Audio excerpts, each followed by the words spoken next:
Florence Foresti est dans Clic.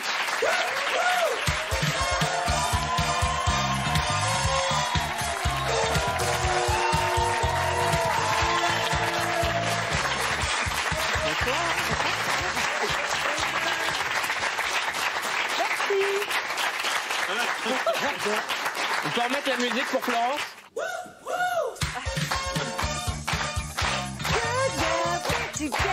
C'est Wham! Exactement. C'est Wham! Canal Plus diffuse ce soir pour le bonheur des gens qui se sont abonnés à Canal Plus. Ouais. Vous pouvez encore le faire. Épilogue, spectacle événement de Florence Foresti. Ça passe juste après Clic en exclusivité. Épilogue. Pourquoi épilogue? C'est pas la fin, Florence. C'était une longue histoire. Non, ce spectacle était censé être la fin de quelque chose, en tout cas la fin d'une œuvre qui devait avoir lieu avant, qui n'a pas eu lieu, donc ça va être dans le désordre, mais il y aura peut-être un prologue à cet épilogue. Vous comprendrez un jour peut-être. C'est plus fort que Star Wars, en fait. Ouais, c'est exactement, c'est mon préquel de voilà, c'est ça. On fait d'abord l'épisode 6. Spin-off, voilà. Non, c'était aussi une manière de jouer avec un tout petit peu avec les mots, parce que épiloguer, ça veut dire vraiment critiquer et parler longtemps pour rien dire. Et le stand-up, ça ressemble aussi un peu à ça. C'est pas qu'on dit rien, mais c'est quand même un long monologue qu'on impose, entre guillemets, à nos interlocuteurs, voilà. Le stand-up, beaucoup de comiques américains le définissent comme l'art de la vérité. Ouais. Et Épilogue, pour moi en tout cas, c'est le spectacle le plus dur et le plus vrai. Des miens, tu veux dire? Ouais. Ah bon? Oui, je vieillis, oui. alors je vieillis, alors ma parole se libère un peu. C'est ça. C'est-à-dire qu'on en a un peu plus rien à foutre en vieillissant. Donc c'est vrai que c'est peut-être le plus vrai, le plus sans filtre de tout ce que j'ai toujours un peu raconté, ouais. Parce qu'il aurait pu s'appeler Miroir, parce que pour le coup, il y a une description du mode de vie, du quotidien de Florence Foresti, et il y a un miroir grossissant sur tous les défauts, sur les prises de conscience, sur les désillusions, et surtout sur le changement d'époque qu'on est en train de vivre. Entre la naissance de votre fille et maintenant, on a l'impression que vous ne faites pas partie du même monde. Par rapport à avant? Oui, mais parce que le monde a changé, je trouve, à une vitesse incroyable. Enfin, j'apprends rien à personne, je crois qu'on s'en est tous rendu compte, mais c'est pour le bien et pour le mal, d'ailleurs. Il y a des choses qui ont évolué pour le mal et d'autres pour le bien, dans la diversité. Enfin, vraiment, je trouve qu'il y a eu une micro-révolution déjà dans les mœurs, et on s'en rend peut-être pas compte parce qu'on est le nez collé dedans, mais on s'en rendra compte un jour, c'est évident que ces dernières années, elles ont été capitales, ouais. Vous n'êtes pas partisane du C'était mieux avant? Pas pour tout, non. Pas pour tout, on le sait que l'humanité s'améliore. Là, on n'a pas l'impression, mais si. L'humanité s'améliore toujours. On est toujours moins barbare qu'avant, donc c'est toujours bien. Épilogue, bande-annonce.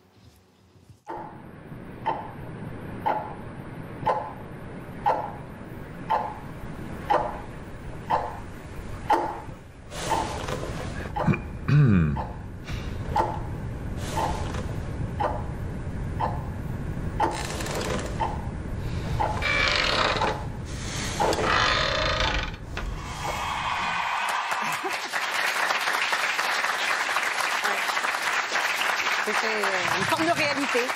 Vous l'avez déjà rencontré en vrai, le psy? Oui, c'est un peu... Non, mais c'était une forme de réalité. C'est vrai que c'est un spectacle que j'ai un peu écrit dans le cabinet du psychanalyste, en vrai, pendant les silences. Vous avez décidé quand d'aller voir un psychanalyste? Ah, mais moi, ça fait super longtemps. Moi, je m'en suis jamais cachée. Moi, j'ai fait des très longues sessions de... Oh, je suis un peu au niveau de Woody Allen, là, en termes de... Je suis un peu en train de dépasser mes 15 ans d'analyse. Non, avec des pauses, mais c'est toujours intéressant. C'est dur d'arrêter une psychanalyse parce que, qu'on aille bien ou qu'on aille mal, on apprend toujours énormément de choses sur soi-même et sur les autres, beaucoup sur notre rapport aux autres. Donc, c'est une hygiène de vie chez moi, on va dire. Il y a aussi le rapport à la lumière dans ce spectacle, Florence Foresti. Ouais. Et vous décrivez un truc, peu de femmes osent y aller aussi franco, sur être dans la lumière et vieillir. Comment est-ce qu'on encaisse les deux, en fait? Et s'embourgeoiser aussi, tout ça. Dans la lumière vieille, non, mais moi je l'encaisse vachement mieux que plein d'autres femmes qui, elles, malheureusement, doivent compter sur leur physique et sur leur fraîcheur pour rester dans le marché. Nous, les humoristes, on a encore cette chance de pouvoir un peu vieillir sans trop... Voilà, c'est peut-être pas le cas d'une actrice, d'une chanteuse. C'est quoi le marché? Le marché, le marché de la séduction, le marché du travail, le marché qui est de plus en plus basé sur l'apparence. Enfin, par exemple, Virginie Despentes, dans King Kong Theory, a parlé du marché de la bonne meuf. Ouais. Ah oui, c'est horrible, hein. Ouais. Non, mais je crois que oui, ça existe toujours. Ça existe toujours, ça existera toujours. Il y a une injustice avec la beauté qui est terrible, là aussi. Moi, je trouve toujours que les gens beaux, ils s'en sortent toujours mieux. Ils s'en sortent toujours mieux, les beaux. Ils ont du boulot. C'est pas moi qui vais dire le contraire. Voilà, donc on a une petite revanche, nous, les humoristes, à prendre sur J'aurais bien aimé être beau, moi aussi, pour sur les gens comprendre beaux. un peu. Oui, on aimerait bien, ne serait-ce que 24 heures, voir ce que ça fait. Florence Foresti, en mars dernier, vous avez publié une parodie de la série américaine de Handmaid's Tale. C'est dur à dire. C'est dur. Comment vous dites, vous? Il n'y a pas de S à hand, c'est Handmaid's. Pas mal. Tale. Handmaid's Tale. Oui. Toujours pas. C'est pas grave. La servante écarlate. La servante écarlate. On regarde. May the Lord open. Bah, tu permets? Tu en prends? Eh oui, pardon. J'ai gonflé. Blessed be the fruit. Under his eye. Non! Moi, je suis endeuse. Elle est en prums, je suis endeuse, et toi derrière. C'est May the Lord open. Under his eye. Oui, ouais, d'accord, non, mais ne le dis pas maintenant. Ouais, elle vient de dire May the Lord open. Non, Oui. mais pas maintenant, c'était pour l'exemple. Là, Bah dis-le que c'est pour un exemple. Alors, c'est pour l'exemple, c'est pour l'exemple, c'est pour l'exemple. May the Lord open. Voilà. Under his eye. Voilà, c'est un exemple. Arrête de le dire tout le temps. Voilà. Mais On- elle tu sais vient quoi de dire May the Lord open Regarde, encore. pardon. Ce qu'on va faire, c'est qu'on va tout refaire. Vas-y. Où ça? Mais non, mais vas-y, refais le fruit, tout ça. Pardon, autant pour moi. Je me dis, vas-y, moi, ça y est, je t'ai pas repris. Tu as compris? Je viens de capter. Autant pour moi. Je viens de... Bon, bah vas-y, allons-y. Leïla Bekti, Géraldine Nakache, on embrasse très très fort. Cette vidéo, Florence Foresti, elle est dédiée aux aidants de l'association Women Safe, dont on a déjà parlé ici. Vous êtes la marraine de cette association. Émilie, tu es allée à la rencontre. Oui, exactement. Women Safe, c'est une association qui accueille et qui soigne les femmes et les enfants qui sont victimes de violences. Elle a été créée par Frédéric Martz et le docteur Pierre Foldès, qui a inventé une méthode pour réparer les femmes victimes d'excision. Women Safe, en fait, c'est surtout le premier centre en France qui a fait travailler à la fois la médecine et la justice dans un même lieu. Ça permet d'éviter aux victimes de se rendre dans plusieurs lieux, de raconter leur histoire plusieurs fois. La prise en charge est complètement gratuite et depuis 2014, l'association a accueilli 2495 femmes. On est donc allé à Saint-Germain-en-Laye rencontrer à la fois ses fondateurs et surtout recueillir le témoignage précieux de deux jeunes femmes. On écoute.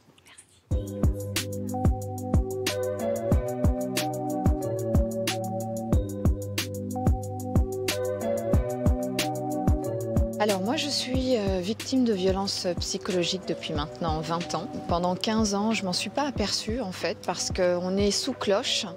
On nous fait croire que nous sommes une personne qui ne vaut rien. Puis surtout, on vous a isolé de votre cercle social. J'ai demandé le divorce. Là, ça s'est amplifié, mais comme jamais j'aurais pu l'imaginer. Il va vous suivre dans la rue et vous montrer qu'il est là. Il va venir tambouriner à votre porte à tel point que vous en appelez les policiers. Il va venir vous faire croire qu'il va vous frapper avec une batte de baseball. Mais toujours à s'arrêter avant parce que surtout, il ne faut pas de traces. Est-ce que vous pouviez en parler autour de vous à ce moment-là?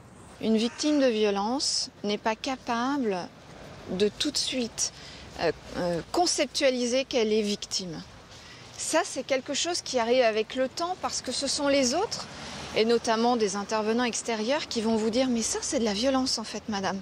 Et c'est comme ça que l'association Women Safe a été pour moi un vrai moteur.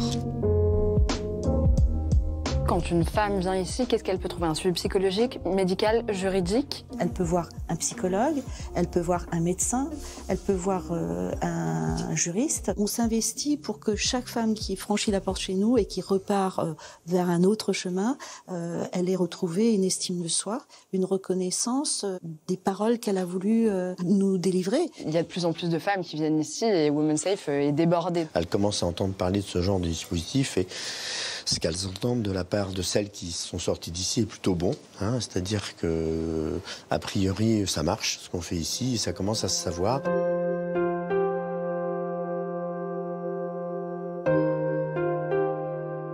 J'ai été violée, voilà. Donc c'est un mot que maintenant je peux mettre, que je peux définir parce que arrivée à l'association Women Safe, je me rappelle il y a 3 ans, j'arrivais pas à mettre le mot là-dessus. Ça a été très très très dur pour moi. Donc j'ai eu pendant un mois, j'étais sous silence, j'en ai pas parlé. J'ai été mal reçue par la police à ce moment-là. J'étais sans ma mère et on m'a demandé d'expliquer ce qui m'était arrivé.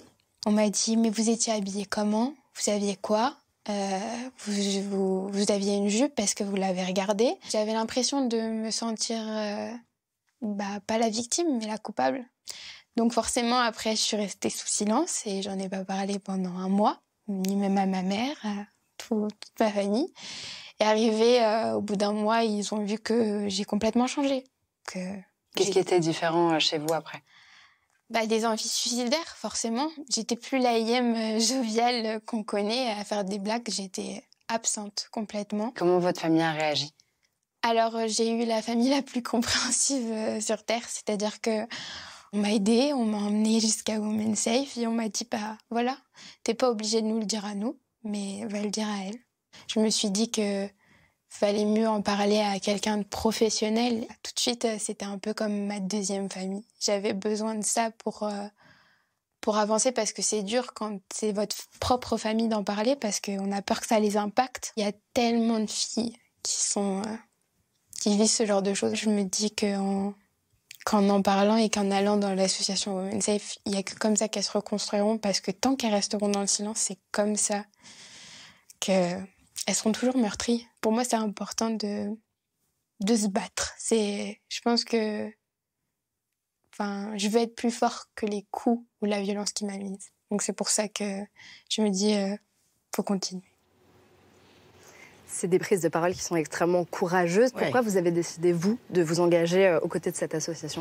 Moi, je me suis engagée aux côtés de l'association dès qu'ils m'ont demandé, c'est-à-dire la fondation, quand ils ont fondé l'association, parce que j'avais eu la chance de rencontrer Pierre Foldès, voilà, tout simplement. Donc, il n'a pas été question d'hésiter une seconde, parce que j'avais été très admirative de son travail dans la reconstruction des mutilations sexuelles. Et puis, j'ai souhaité être à leur côté dès les balbutiements. Oui, voilà, mais moi, je fais le peu que je peux faire, c'est-à-dire, voilà, vous dire, par exemple, d'acheter ce t-shirt chez Bash. Alors, c'est quoi ce t-shirt? Alors, ça, c'est un t-shirt que Bash a créé, Beautiful and Strong, et dont les bénéfices seront reversés à l'association Women's Safe. Ils ont eu la gentillesse ils font ça chaque année, de s'associer avec des associations. Cette année, ils nous ont choisis pour essayer de donner des fonds, parce que c'est vrai que l'association a besoin de moyens, parce que malheureusement, il y a de plus en plus de demandes. C'est affreux de dire ça, mais c'est comme ça. Ce qui est bouleversant dans le témoignage que tu as recueilli, Émilie, c'est cette jeune fille qui dit que lorsqu'elle a été violée, on lui a posé tellement de questions qu'elle avait l'impression d'être la coupable.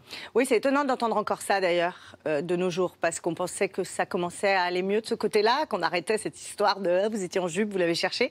Puis tu vois, ça perdure encore un petit peu, mais je pense que ça, c'est des choses qui vont bouger très fort grâce à elle, grâce à ce genre de témoignages et grâce au courage de ces femmes-là. Alors, c'est elles qui sont vraiment beautiful and strong. Je me dis, c'est pas nous qui portons les t-shirts, c'est vraiment ces femmes-là qui font avancer les choses pour toutes les autres, et en espérant qu'il n'y en ait plus. Est-ce que vous êtes optimiste sur la situation des femmes en France, parce que... En tout cas, ça prend le bon...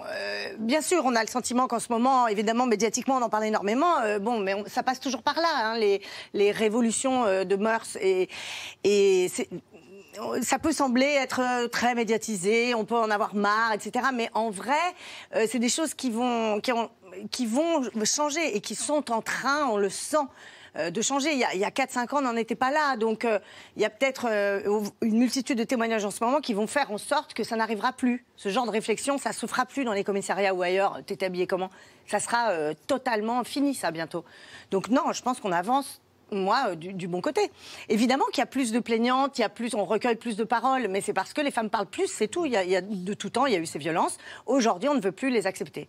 Et on veut trouver des solutions. Avant, c'était difficile de les aider. Comme on voit cette jeune fille qui ne peut même pas être aidée par sa propre famille, alors qu'ils sont compréhensifs et modernes et tout. C'est juste parce qu'en effet, c'est culpabilisant pour une femme qui souffre, de faire souffrir en plus sa famille. On se dit, putain, ma mère, elle m'a culpabilisé, ma soeur, elle va en être malade. Quand le mec menace pas en plus la famille, en général, c'est très compliqué. Donc on a besoin de venir en aide à ces gens-là. Florence Foresti, vous êtes connue en tant qu'humoriste, mais dans la famille Foresti, il y a quelqu'un de beaucoup plus drôle que vous. C'est mon fils. Voilà, je sais où tu vas aller, là. Exactement. Il s'appelle Albert. Mon bébé. Pourquoi tu regardes BFM? Journée de grève nationale, ça te parle? Blocage maximum, pas de service minimum. Essaye de te renseigner, maman, vraiment, ça me fait pitié. Albert? Qu'est-ce que tu fais dans la machine? Albert? Oh putain, maman, tu vas jamais me croire que ce que j'ai vu dans la machine. Putain, le délire. Comme des chiens qui flottent. Avec des poils en forme de plume. Délire. Le délire. Cassez-vous, c'est ça, je vous bouffe. Albert, la capuche, je pense qu'elle est trop grande. Hein.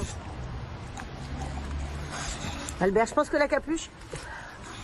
Il me semble que... Pas du tout, c'est impeccable. Il me semble que ça t'empêche de voir, non? Pas du tout, c'est impeccable. De quoi tu parles, elle est top, c'est top. Oh mon amour, Albert Foresti. Albert, il est, dans mon quartier, il est plus connu que moi. Les gens, ils s'arrêtent pour Albert. Ils en ont rien à foutre de ma gueule. Il est marrant, lui. Vous, je sais pas qui vous êtes, mais lui, il est super. Ça, c'était Bernie. Bernie, mon bébé, Albert. J'en ai eu 3 de bulldog, hein. Oui, c'est le 3e d'une longue... Est-ce qu'il y a quelque chose de plus drôle qu'un animal qui parle? Je ne crois pas. Bah non. Je sais plus qui disait ça, je crois que c'est Ricky Gervais. Et tu sais combien j'aime Ricky Gervais. Il pense qu'il n'y a pas plus drôle qu'un animal qui parle, et je suis tout à fait d'accord avec lui. Tu sais, moi, quand je vais au zoo ou ailleurs, je fais parler tous les animaux. Parce qu'il y a la voix des lémuriens, la voix des rhinos, ça n'a rien à voir. C'est quoi la voix des rhinos? Ouais, c'est comme Albert. Tout ce qui est gros, c'est comme ça. D'ailleurs, les lémuriens aussi, en vrai, tout le monde parle comme ça chez moi. Mais les animaux qui parlent, la base. C'est comme le coup de l'échelle, quoi. C'est comme l'arroseur arrosé. C'est des classiques de l'humour qui prennent pas une ride. Enfin, moi, je trouve. À quand un programme avec Albert? J'aimerais bien, mais je sais pas comment. Mais moi, je rêve de diffuser ça dans Click. Moi, je suis fan. Une petite capsule. Moi, je suis fan des aventures d'Albert. Ah ouais, une aventure par jour. Albert. Puis Albert peut avoir un regard sur la société. Exactement. Albert a un point de vue politique. Albert a des tas. Non, mais c'est vrai. Les animaux, ils peuvent tout dire. Qu'est-ce qu'il pense, par exemple, Albert, de la réforme des retraites et des grèves? La réforme des retraites, moi, j'en ai rien à branler. Moi, je vis 12 ans maximum. Alors, vos histoires de 60 balais, ça me passe là. J'en ai rien à foutre. Il vit 12 ans, donc il n'y a pas. Non mais sérieux. Il est méchant. Ils sont méchants. J'aime bien quand ils sont méchants, quand ils disent du mal et tout, tu sais, ils peuvent tout dire. C'est quoi la dernière fois qu'il s'est énervé, Albert, dans l'actu? Dans l'actu, qu'est-ce qui a pu l'énerver? Putain, alors là, tu me poses une colle, je sais pas. Il s'en fout un peu de l'actu aussi, là, un recul fou, quoi. Les municipales avec moins d'espace pour les chiens. Ah non, ça, on est énervé par contre parce qu'on n'a pas de canipark. Hein. On veut un dog park. On veut des dog parks. Ça suffit, on est une capitale. On veut comme à New York, comme à Londres, comme partout, on veut des putains de dog parks. Anne Hidalgo, c'est une demande. Ah bah oui. Pour Albert Mais je Foresti. milite, hein. Oui. Je suis dans des groupes et tout. Hein. Mais non. Nous les chiens de Paris, à nous les chiens, un parc pour nos chiens. Je milite, j'ai signé des pétitions et tout, mais ils veulent pas. Mais il faut absolument des caniparks, sinon on n'est pas moderne. Je veux dire, on n'accueille pas les JO et on a... Enfin, si on accueille les JO, on a un dog park. Il faut être cohérent dans la modernité. Anne Hidalgo, elle vient de lancer un pavé dans la mare. On veut un dog park. Et pas que un, on en veut un par arrondissement. Exactement. On en veut 16. Ouais. 16 caniparks, ça me paraît pas. Exactement. Voilà. Sur l'Instagram de Florence Foresti, il y a Albert Foresti, oui. Mais il y a aussi ça. Oh merde, qu'est-ce qu'elle a fait encore? Attends, excuse-moi. C'est faux. Attention, s'il te plaît. Vas-y. Non, ouais, non, t'es trop haut en fait. Hein? Oh là là, non, excuse-moi, tu peux prendre la tierce? La tierce. Merci. La tierce. Voilà, là c'est bon, tu l'as. J'ai pas chanté. Ben voilà, c'est bien, c'est nickel. Chante pas. Mais chante. On a reconnu Melra Bédia. Melra Bédia, oui. Ouais. Quand on voit des collaborations avec Melra Bédia, avec Géraldine Nakache, avec Laila Bekti, on vous a vu faire un film avec Jamel Debbouze. À quand une comédie 100% féminine? Au cinéma, tu veux dire?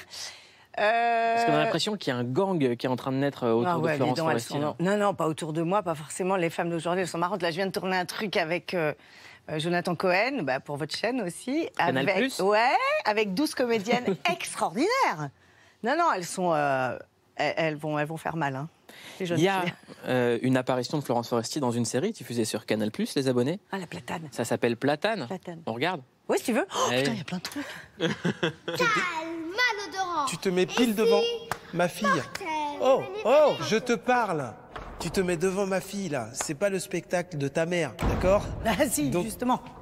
Bon, on s'arrête une minute. Florence? Salut Eric.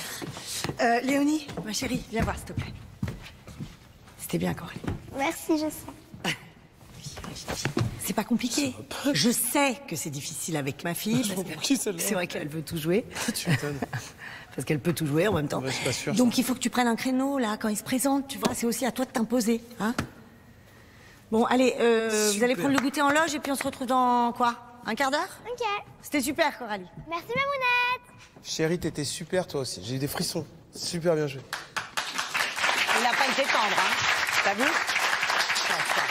Mais Éric Judor, il est jamais très tendre. Il n'est pas gentil avec ses guests. Hein, parce que moi, il est très gentil dans la vie. Mais dans ce qu'il m'a écrit, je reçois ça et c'est une meuf qui tape des enfants. Bon. Il a une question pour vous. Ah, oh le salaud. Coucou Florence, mais j'avais une question. J'avais cru comprendre, moi, par Jamel, que tu voulais jouer dans Platane. Moi, j'étais super content d'apprendre ça, donc je t'ai appelé en me disant que l'envie était partagée, mais qu'elle venait un petit peu d'abord de toi. En te rencontrant, tu m'as fait comprendre que pas du tout, non, c'était plus moi qui avais envie. Quelle est la vraie version? Est-ce que tu as vraiment balancé des petits messages à Ramzy et à Jamel pour me les faire passer, et que tu avais vu Platane et tu avais vraiment aimé? Ou est-ce que je m'invente une histoire?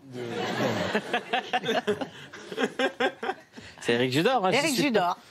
Non, mais il est génial. J'ai adoré cette expérience. Franchement, je me suis éclaté. Très dur de jouer avec lui, parce que très drôle.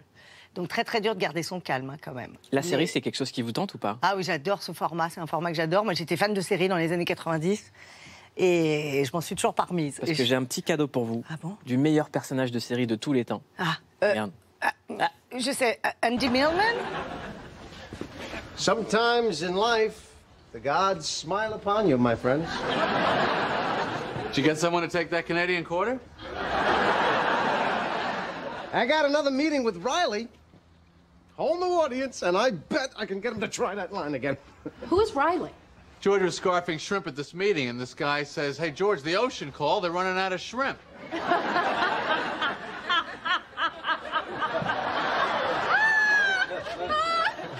Listen to the comeback.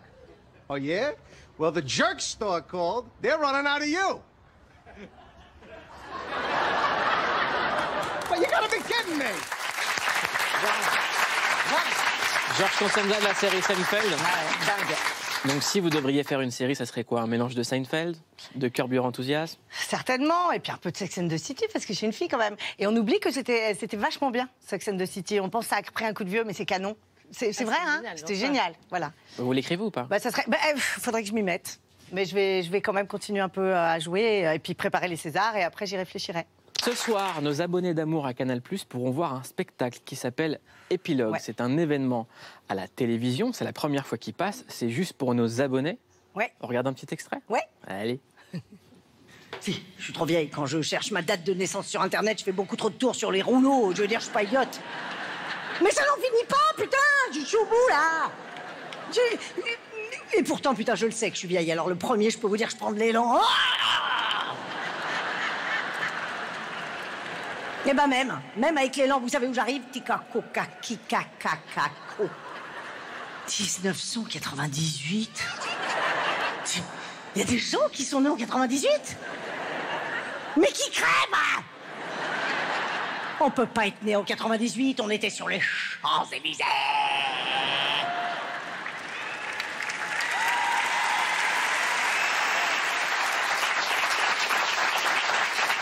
Un spectacle de Florence Foresti, c'est pas que du stand-up. C'est aussi énormément de danse, de chorégraphie. Bah si, quand même. Je danse pas, là. Non, pas encore. Mais il y a des parties un peu danse, quand même. Non, mais surtout, si je peux me permettre, par rapport au... J'espère que c'est un peu incarné et qu'elle j'essaye de jouer la comédie, évidemment. C'est mon style, c'est comme ça, je peux pas faire autrement. J'incarne tout ce que je raconte. Voilà, c'est peut-être ça la différence. Et on a l'impression qu'avec Épilogue, il y a aussi une autre étape, c'est vous êtes de plus en plus rare dans les médias. J'ai l'impression que tout ce que vous voulez dire, c'est uniquement sur scène maintenant. Bah oui, parce que j'ai rien d'autre intéressant à dire. Non, mais c'est vrai. Si j'étais une leader d'opinion, une penseuse, un penseur, bon, oui, mais là, non, moi, je suis que comédienne, donc évidemment que hors scène, j'ai pas grand-chose à raconter. La preuve, regardez. Non, mais c'est vrai, je suis pas ultra. On est aujourd'hui dans l'ère inverse, c'est-à-dire qu'aujourd'hui, quelqu'un qui a des followers se dit influenceur ou influenceuse. Vous avez énormément d'audience et au contraire, vous décidez de vous retirer de l'espace public. Non, il y a aussi, si tu veux, non, moi, tout ce que j'ai eu à dire, ça a toujours été sur scène, évidemment. Je veux dire, sinon, j'aurais un autre mode d'expression. Je serais écrivain ou tout ce que tu veux. Donc, il n'y a aucune raison d'en faire plus. Après, évidemment, on a besoin de promo, surtout quand on démarre. Évidemment, quand on a besoin de promo, on en fait moins. C'est un peu dégueulasse, mais c'est comme ça. Enfin, tu vois ce que je veux dire. Donc, j'essaye d'économiser ma parole pour en faire un outil de travail et que ce soit plutôt voilà, de la dérision, de l'ironie et du jeu. Voilà, c'est tout. Mais c'est pas un souhait de me retirer, ni rien. C'est pas un souhait de rareté.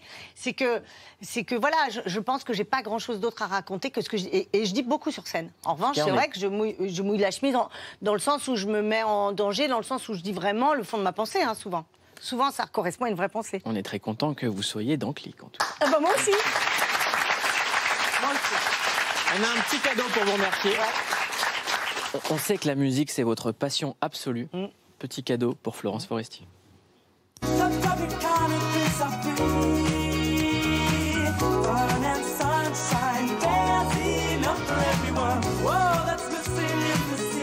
Regarde la beauté quand même.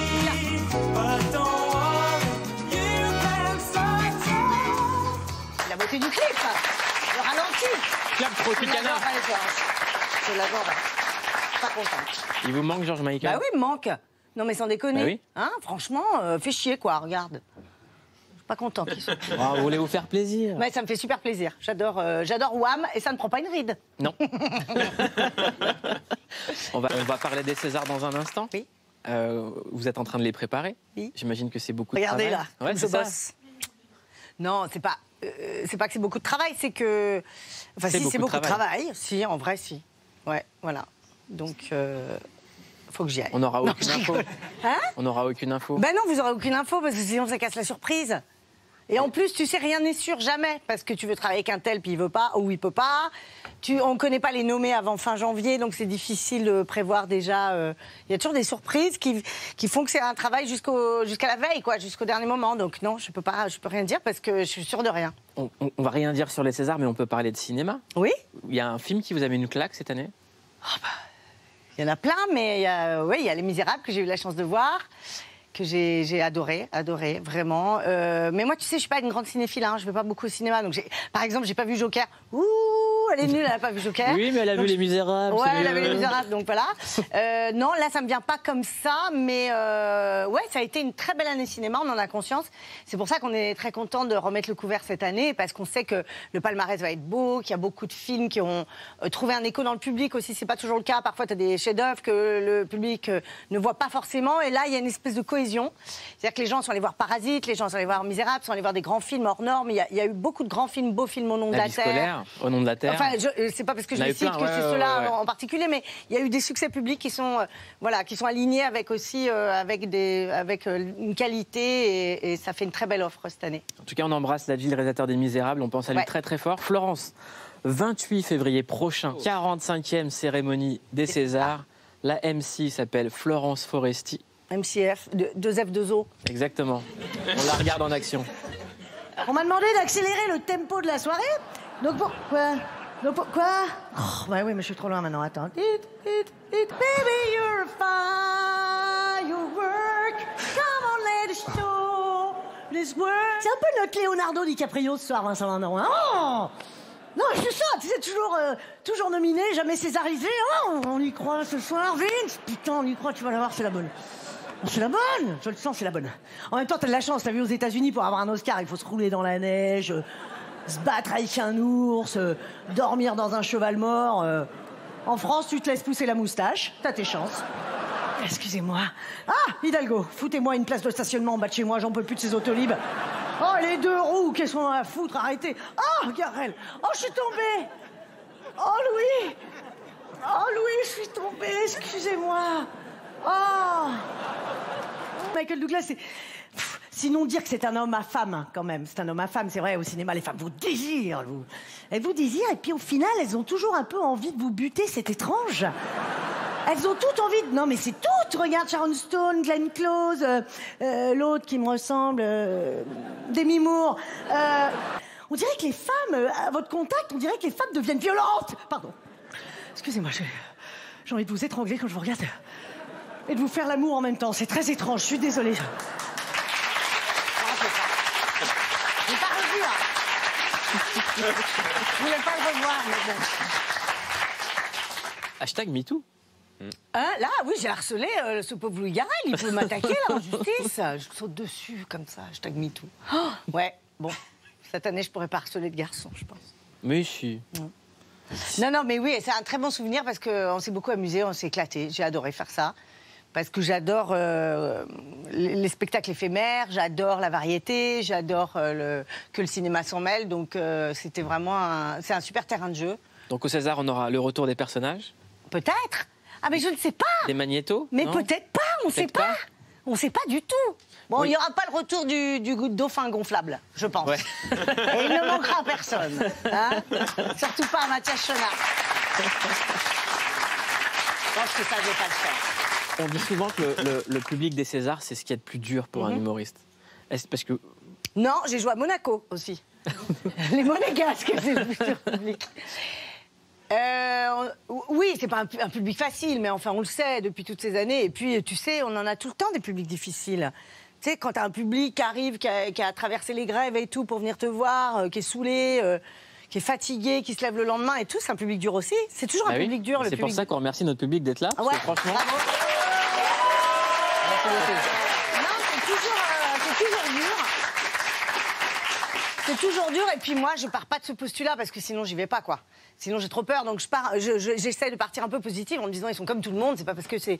Tu vois, c'est pas parce que c'est... Ah, ils sont un peu stressés, évidemment, parce qu'ils jouent gros ce soir-là, pour certains, mais enfin, ils ont tous envie de se détendre et que ce soit réussi, donc ils sont quand même bienveillants. En tout cas, moi, j'ai pris cette nouvelle que Florence Foresti va présenter les Césars comme une excellente nouvelle, et je suis super content. Merci, et très fier que ce soit vous. Merci.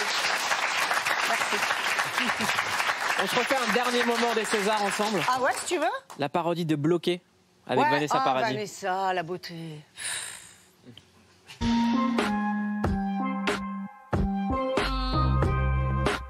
Et jamais dans la vraie vie un mec qui te propose de monter boire un dernier drink. Si. Tout le temps. Hein? Ouais. Ah bah oui, si. Ouais, si, tout le temps, ouais. Non, mais il dit pas drink, c'est ça que je veux dire, parce que sinon, ah oui, c'est sans arrêt, quoi. Sans chiant. Monte boire un dernier verre, monte boire un dernier verre. Ça va, quoi. Ouais, c'est bon.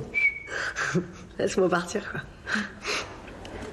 Jamais dans la vraie vie, quand tu veux impressionner quelqu'un, t'arrives au ralenti.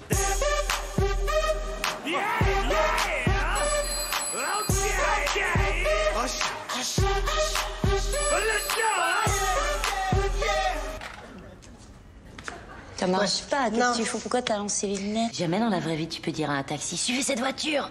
Non, bah non. Surtout si c'est Joe. Pourquoi? Parce qu'il va pas partout. Du coup, il peut pas suivre cette voiture. Oui, parce qu'il va pas partout. Ouais, j'ai compris, j'ai compris. Du coup, tu lui dis, allez-y, suivez cette voiture, mais il dit, bah non. Passe-moi la bouteille. Ouais. Parce que je peux pas partout, je peux pas aller là, madame, excusez-moi. Et c'est dommage, hein, parce que son saxo jaune connaît toutes les rues par cœur. Tous les petits bars, tous les coins noirs. Et la Seine, et ses ponts qui brillent. C'est quand même con qu'il aille pas partout, hein. Et jamais dans la vraie vie tu peux entendre ta propre voix off commenter tes gestes. Oh, ce serait bien, t'imagines? Oui. Je me suis passé la main dans les cheveux et là j'ai pensé que la vie était vraiment trop courte. Je parle pas comme ça. Si. C'est parce que tu t'entends pas, tu t'entends de l'intérieur. J'ai eu envie de la gifler et je me suis retenue. Tu vois que tu parles comme ça? Florence, il parle de la maternité. Vous en avez beaucoup parlé. Oui. Vous êtes énormément protégée là-dessus. Vous avez jamais affiché votre vie privée, jamais vos enfants. Enfin, on vous a affiché. Ouais, mais c'est vrai, oui, pas trop. Pourquoi faire? Dis, pourquoi faire? Bah oui. Je suis pas Céline Dion. Remarque, elle le fait bien. Mais non. Mais en grandissant, est-ce que votre fille se rend compte de la célébrité de sa mère? Bah évidemment, elle a 12 ans, dis. Elle en joue? Non, c'est plutôt un handicap pour un gosse, de se construire avec toujours ce nom de famille qui lui colle aux fesses. Non, c'est pas facile, je pense, plutôt. Après, ça l'aide peut-être pour certaines choses. Ah mais merci Florence Foresti, Mais je pense que c'est plutôt... on le sait, on le sait, on a des exemples dans l'histoire qui nous l'ont bien montré, que c'est pas facile de se construire avec des parents célèbres. Donc non, c'est pas quelque chose qu'il faut souhaiter à un enfant, non. Mais c'est comme ça la rendra plus forte. Vous êtes nostalgique ou pas en général? Ah ouais, j'adore le passé. Bah, c'est pour ça que j'écoute encore Wham. Hein. Il n'y a que moi. Hein. Non, il y a Wham aussi. Ah, toi aussi, bon, ça va. Non, oui, moi je suis très, très nostalgique. Je suis toujours en train de me... Et en même temps, j'avance. Hein. Je vais beaucoup de l'avant, mais c'est vrai que j'adore me retourner et avoir un petit pincement de cœur. Quand elle était petite, par exemple, tu vois, ma fille, quand elle était toute petite, tout ça, c'est fini. Maintenant, elle me gueule dessus. Tout ça. Est-ce que les débuts avec les salles compliquées, les premiers bides et les choses comme ça, c'est des choses aujourd'hui? Je n'ai pas pris de bide, Mouloud. Renseignez-vous. Il n'y a pas un humoriste qui n'a pas commencé avec un bide. Non, mais bien sûr. Mais tu sais, c'est un peu tous les jours. Ce qui est génial dans ce métier, c'est que si tu te remets pas en question comme au premier jour à chaque fois, bah, t'es mort. Hein. En vrai, c'est super l'humour. Enfin, tous les arts d'ailleurs. Je pense que n'importe quel artiste, s'il se remet pas en question comme au premier jour, bah, il finit par se parodier lui-même ou par s'asseoir sur ses lauriers, puis ça te donne des choses pas chouettes. Donc moi, j'essaie toujours d'appréhender les choses comme au premier jour. Et puis là, récemment, tu sais, j'ai joué avec mes copines avec qui j'ai démarré le Café Théâtre, les Top Modèles. On a joué pour la bonne cause, pour la cause animale. Il y a une photo des 20 ans qui est sortie? Ouais. Toutes les trois? Ouais. Enfin, ça fait 15, peut-être 20, ouais, ça t'as passe, raison. ça passe. Et j'ai retrouvé un plaisir, mais dingue, à ce que ce soit complètement artisanal. Il n'y avait pas toute une armée de régisseurs autour de nous. On faisait tout nous-mêmes, on préparait nos accessoires. Alors ça va là. Tu sais, je rentre sur scène avec ma chaise. Dans le noir. Enfin, tu vois, des trucs que je n'ai pas fait depuis 15 ans. Mais quel kiff. C'était génial. Et en fait, ça reste le même métier et ça reste toujours la même pression. Mais là, il y avait encore plus de plaisir, c'est vrai, de retrouver ça. Vous parlez du plaisir du chemin. Vous dites que le chemin est plus important que l'aboutissement. Oui. Comme dans Matrix, d'ailleurs. Tout à fait. J'ai pas les mêmes références, mais peut-être. C'est ça qui vous a forgé, en fait, qui vous a le plus fait de bien. Oui, parce qu'à chaque stade de ma carrière, j'étais heureuse. En fait, j'étais heureuse à mes débuts. Maintenant, rétrospectivement, je me dis putain, le courage, tu vois, en effet, de courir les cafés-théâtres avec ma bagnole et mon petit mini-disque. On avait des MD pour faire la régie, tu vois, de parler au régisseur. Ça va, c'est toi, ouais. Alors, il faut que tu éteignes quand je dis ça. Bon. Et je me dis putain. Mais en fait, sur le moment, j'étais tellement heureuse. Le chemin, il est merveilleux. De toute façon, pour arriver où? On finit tous au même endroit. Donc, autant s'éclater sur le parcours, tu vois.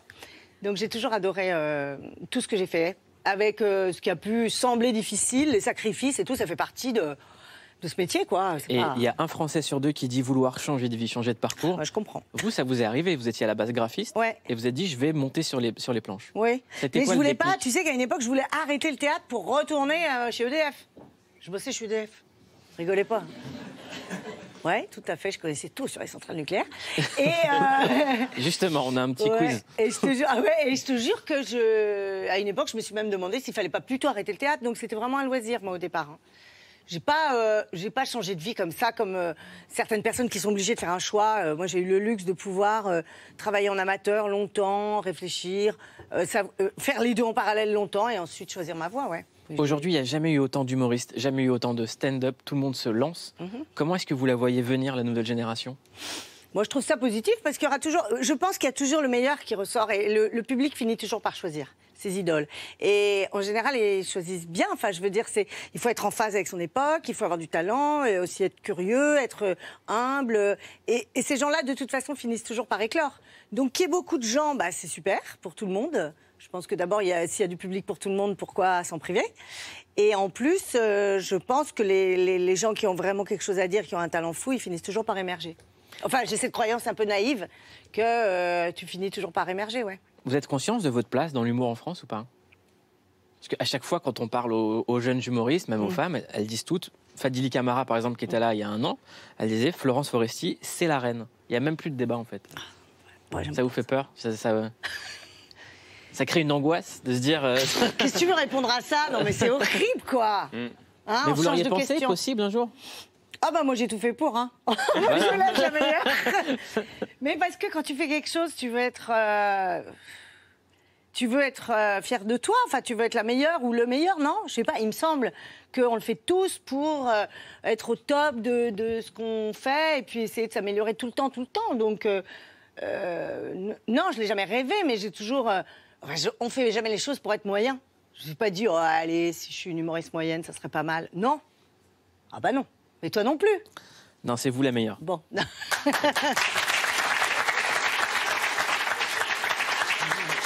un instant, Épilogue passera sur Canal+. C'est un spectacle que j'ai eu la chance de voir en vrai. Et quand on arrivait dans la salle, on nous prenait notre téléphone portable. Pourquoi? Écoute, c'est une expérience que j'ai vécue moi chez d'autres humoristes, en allant voir Chris Rock, notamment à Londres, ou d'autres humoristes, en France même, hein, puisque Dave Chappelle était passé en France et il avait la même... C'est un truc, à mon avis, qui vient en effet des pays anglo-saxons, parce que les humoristes sont sous contrat avec des plateformes, genre Netflix, et alors il faut absolument qu'il n'y ait aucune image qui filtre. Je pense que ça vient de là. Mais moi, je l'ai fait parce que j'ai vécu une super expérience quand on m'a pris mon portable, moi, à Londres, et qu'il a fallu que je discute. C'était fou, avec les gens à côté. Bizarre. Genre, se regarder, trinquer, parler avec les gens autour de moi. Quelle aventure. Écoute, j'ai trouvé ça, je trouvais que c'était pas inintéressant, finalement, d'échanger avec son prochain. Et du coup, j'avais envie que l'aventure soit totale pour les gens aussi qui viennent me voir. Et comme on avait fait un cabaret, tu te souviens, avec on pouvait boire un verre et tout, j'ai vraiment envie qu'il y ait cette ambiance. Parce que vous jouez aussi sur la frustration de ne pas pouvoir juste regarder l'heure sur son téléphone. Ouais. Non, mais c'est vrai que c'est après seulement qu'on s'est rendu compte que c'était marrant si moi je prenais mon portable sur scène, alors qu'eux ils l'avaient pas. C'est vrai. Au départ, c'était pas prévu. Mais ça fait tellement partie de notre époque. Tu vois, à un moment, on s'est demandé, on s'est dit putain, il y a trop de téléphones dans le spectacle. Mais oui, mais en fait, mec, dans ta journée, il y a combien de téléphones? Il y a 80% de ta journée qui est sur ton téléphone. Donc pourquoi dans mon spectacle, il n'y aurait pas... En effet, il y a une grande partie où je parle des réseaux sociaux, de ce putain d'objet qui a complètement bouleversé nos comportements. Donc il n'y avait aucune raison qu'il ne soit pas sur scène. Non,